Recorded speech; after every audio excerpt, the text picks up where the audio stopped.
اللہ الرحمن الرحیم۔ سورہ رحمان کی آیت نمبر 26 اور 27۔ کل من علیہا فان۔ کل سب کچھ، ہر چیز۔ عربک میں کل استعمال ہوتا ہے تمام کے لیے، ہر چیز کے لیے۔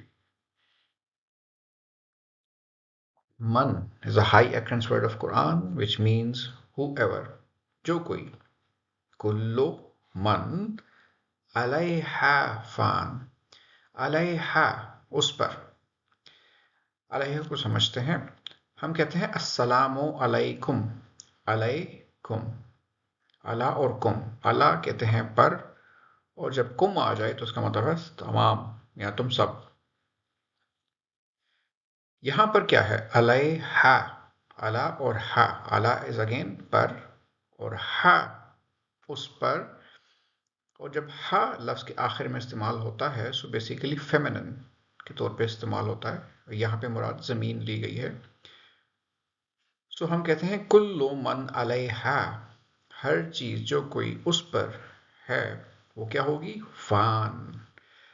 فان آپ دیکھیں، ریکال کر سکتے ہیں فنا یا فانی سے، بہت کلوزلی یہ ورڈ میچ کرتا ہے اردو سے۔ سو ہر چیز جو کوئی اس پر ہے یعنی زمین پر ہے فنا ہونے والی ہے۔ کل من علیہا فان۔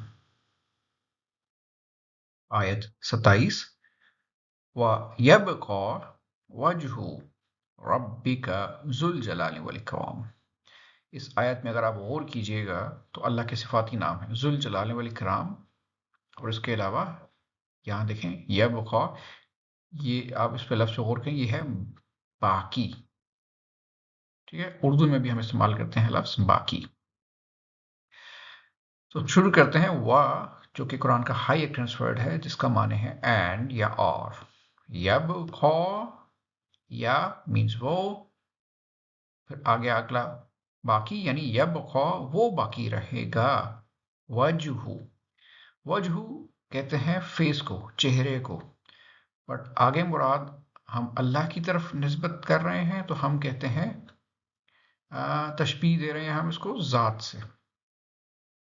اور باقی رہے گا وجہ ربکا، ربکا رب ہو گیا یہ رب، اور کا جب لفظ کے آخر میں آئے تو اس کا مطلب ہے یور یا تیرا۔ اور باقی رہے گا یا باقی رہے گی ذات تیرے رب کی، اور وہ کیا ہے جی؟ ذو الجلال والاکرام۔ اور رب کی صفت کیا ہے؟ وہ possessor of majesty and honor، یا مالک ہے جلال کا اور عزت و اکرام کا۔